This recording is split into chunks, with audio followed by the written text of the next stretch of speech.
ያዕቆብ ከቤርሳቤት ወደ ካራ ሲሄድ የለውም ነበረ አማካሪ ዘመድ። ፀሐይ ጠልቃ ነበር ከዛ እንደደረሰ ከእራሱም በታች ድንጋይ ተንተራሰ። ያዕቆብ ከቤርሳቤት ወደ ካራ ሲሄድ የለውም ነበረ አማካሪ ዘመድ። ፀሐይ ጠልቃ ነበር ከዛ እንደደረሰ ከእራሱም በታች ድንጋይ ተንተራሰ።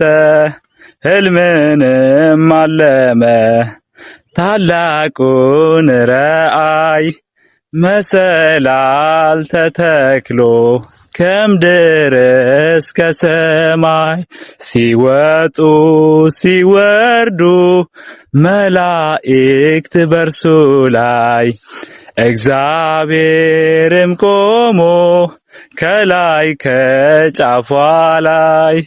ያዕቆብ ከቤርሳቤት ወደ ካራ ሲሄድ የለውም ነበረ አማካሪ ዘመድ። ፀሐይ ጠልቃ ነበር ከዛ እንደደረሰ ከእራሱም በታች ድንጋይ ተንተራሰ። አበው በምሳሌ እንደተናገሩት ከምድር እስከ ሰማይ አምላኬ ዘረጋት በላዩዋ ተቀምጦ በግልጽ የታየባት የያዕቆብ መሰላል እመቤታችን ናት። ያዕቆብ ከቤርሳቤት ወደ ካራ ሲሄድ የለውም ነበረ አማካሪ ዘመድ። ፀሐይ ጠልቃ ነበር ከዚያ እንደደረሰ ከእራሱም በታች ድንጋይ ተንተራሰ። ሰማይና ምድር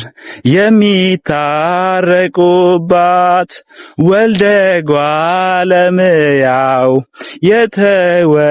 የተወለደባት መላእክት ከሰማይ ባንዴ ዘመሩባት ታላቋ መሰላል እመቤታችን ናት።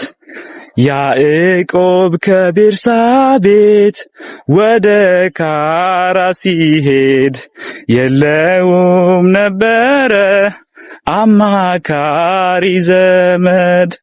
ፀሐይ ጠልቃ ነበር ከዚያ እንደደረሰ ከእራሱም በታች ድንጋይ ተንተራሰ።